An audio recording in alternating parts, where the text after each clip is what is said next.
Pessoal, bom dia ou boa tarde.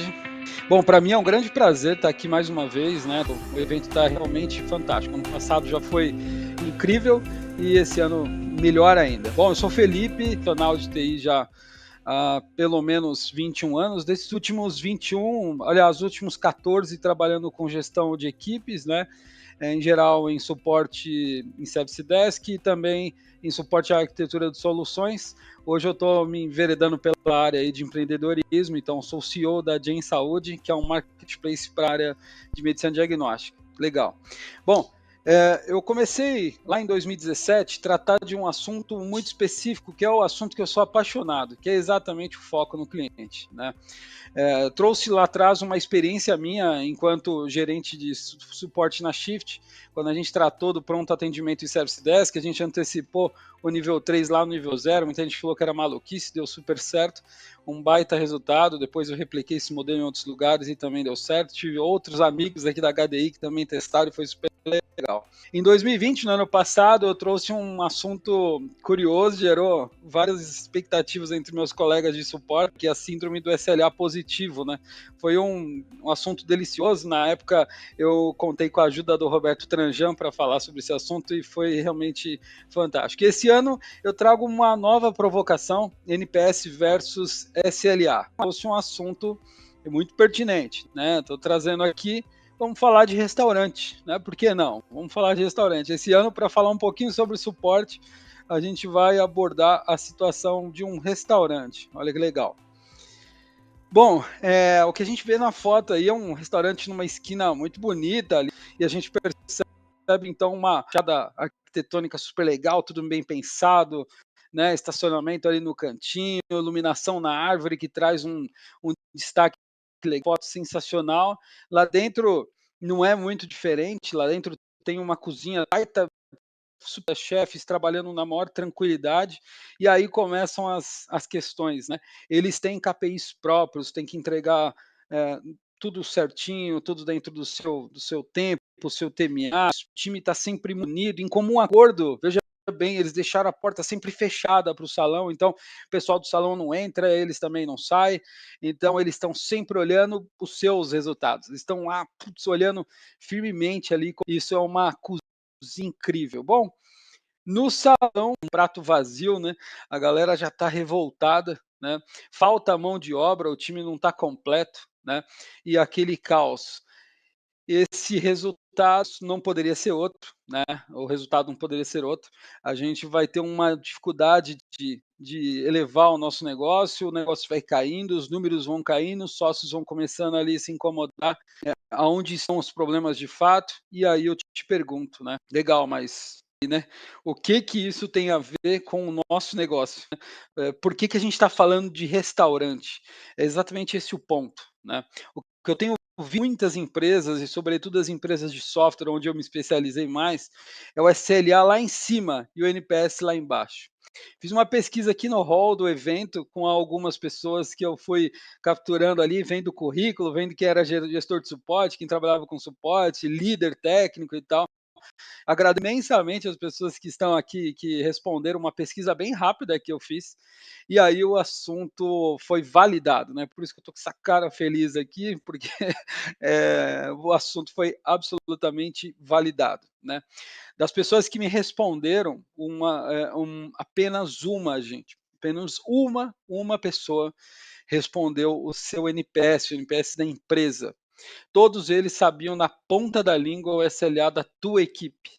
E, muito incrivelmente, nenhuma era inferior a 90%. E aí que vem a grande discussão, né?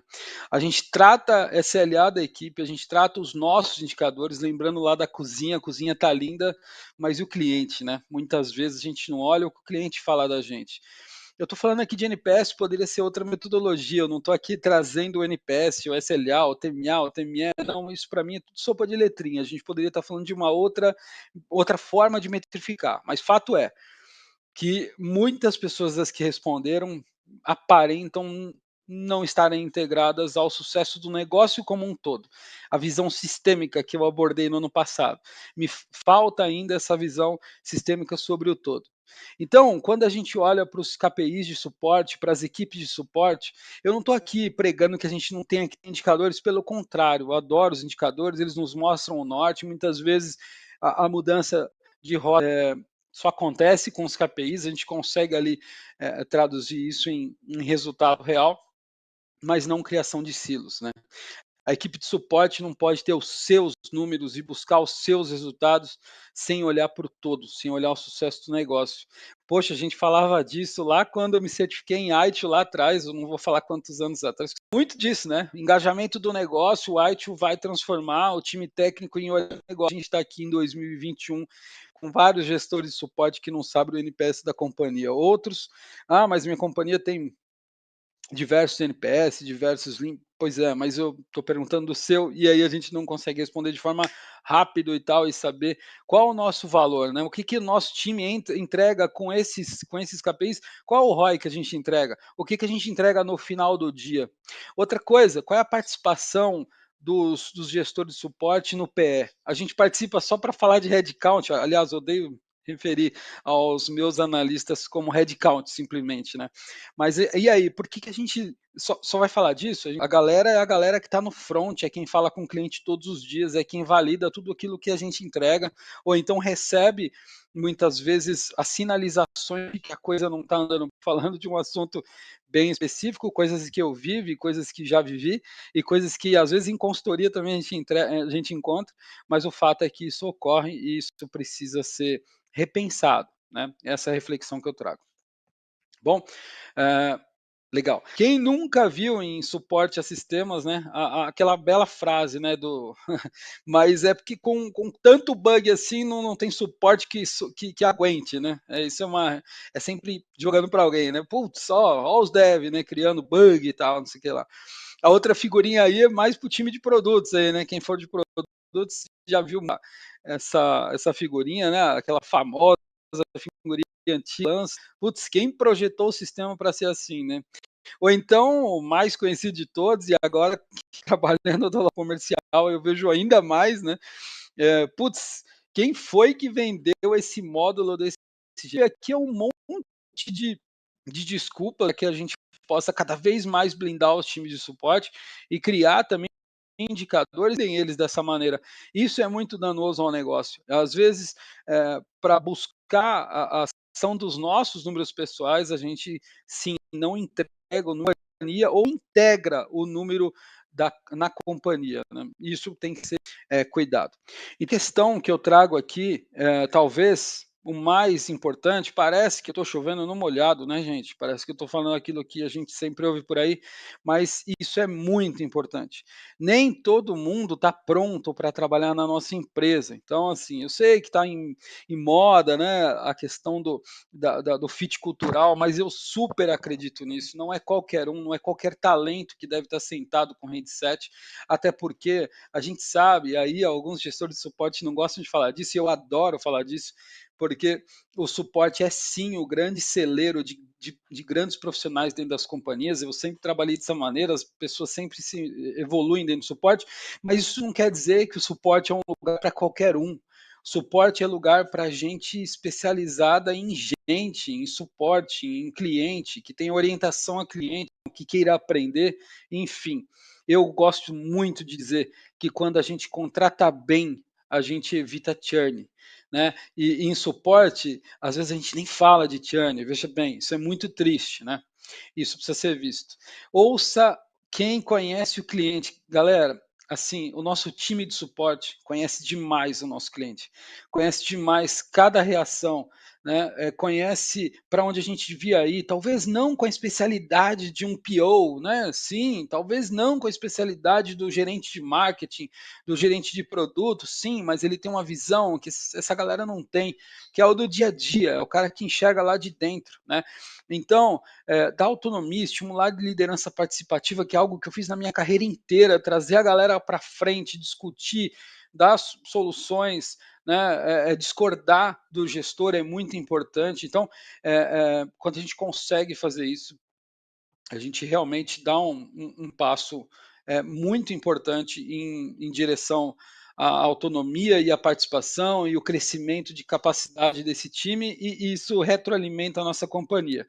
Outra coisa extremamente importante, e eu não vejo isso acontecer em muitas empresas: compartilhe o número da companhia com essa galera. Mostra para eles como está o financeiro, como está o balanço, como estão as metas comerciais, se o pessoal de implantação está entregando ou não está, ou para empresas de serviço, como está a saúde financeira do contrato. Ou seja, mostrar isso é muito importante.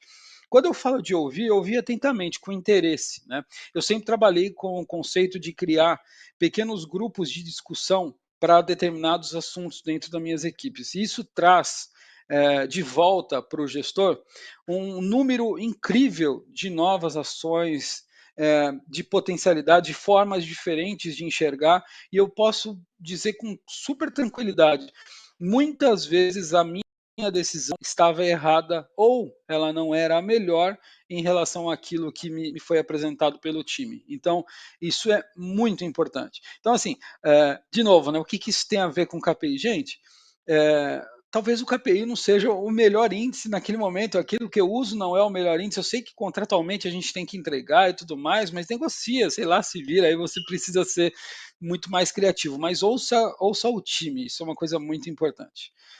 Bom, tô falando muito rápido aqui, vai acabar o tempo, eu vou terminar antes. Aproxime-se do cliente, né? Eu aprendi numa das minhas experiências profissionais, isso já tem uns 4 anos que eu já deixei essa companhia, mas eu aprendi a conhecer o cliente cara a cara. Viajei o Brasil todo como gestor de suporte e relacionamento, e eu conheci as pessoas, conheci o negócio das pessoas, e assim, às vezes eu me pergunto, sabe, eh, será que quem está lá no suporte, quem está lá, e eu trabalho com saúde, então assim, falando de laboratórios, de hospitais e tal, será que o cara que está com handset, será que esse cara sabe como é a rotina de um laboratório às 6 até às 7h30 da manhã? Putz, isso faz muita diferença. Então, assim, levar a galera a campo, mostrar como fazer, como é aquela dinâmica do negócio, isso putz, é de extrema importância. E eu encorajo vocês, leve o cliente, leva o time até o cliente, né? Mostra lá como é a ponta, o que está acontecendo com eles, né? Se tiver alguém aqui de dev, eu faço o mesmo convite, né? A galera que está lá codificando, mostra para eles como é que funciona, onde que eles fazem a diferença, né? Então, nas contas de B2B, de serviço e tudo mais, leva numa reunião, mostra o negócio, mostra os números, né? Mostra os avanços, compartilha e tudo mais, e faça essa galera evoluir, refletir. Você tem muito a ganhar com isso. Para algumas empresas, quem já não faz, né, claro, estuda a remuneração variável. Né?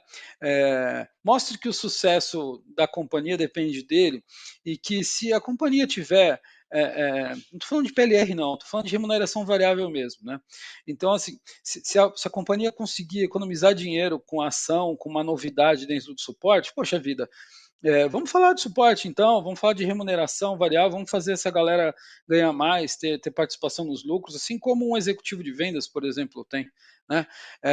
Claro que isso não é realidade para todas as empresas, mas para aquelas que têm condições, busque pelo menos estudar esse modelo faz muito sentido e tem dado super certo. Né?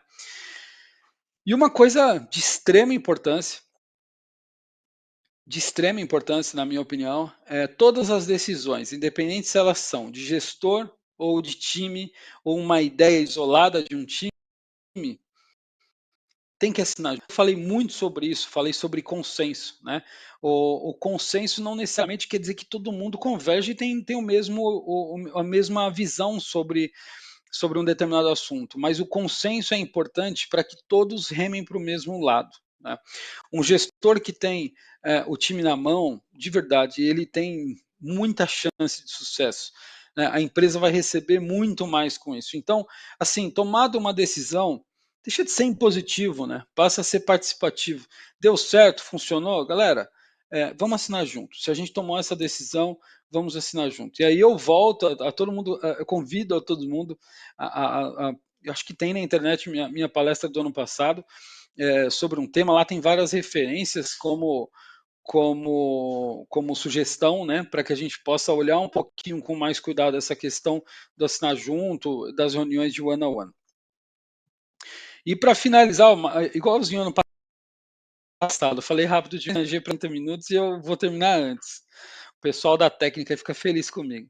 Legal, Felipe, bacana. Você falou de alguns assuntos aqui, já vi que tem gente chamando no LinkedIn, mas e aí? E sobre o SLA e sobre o NPS? Né?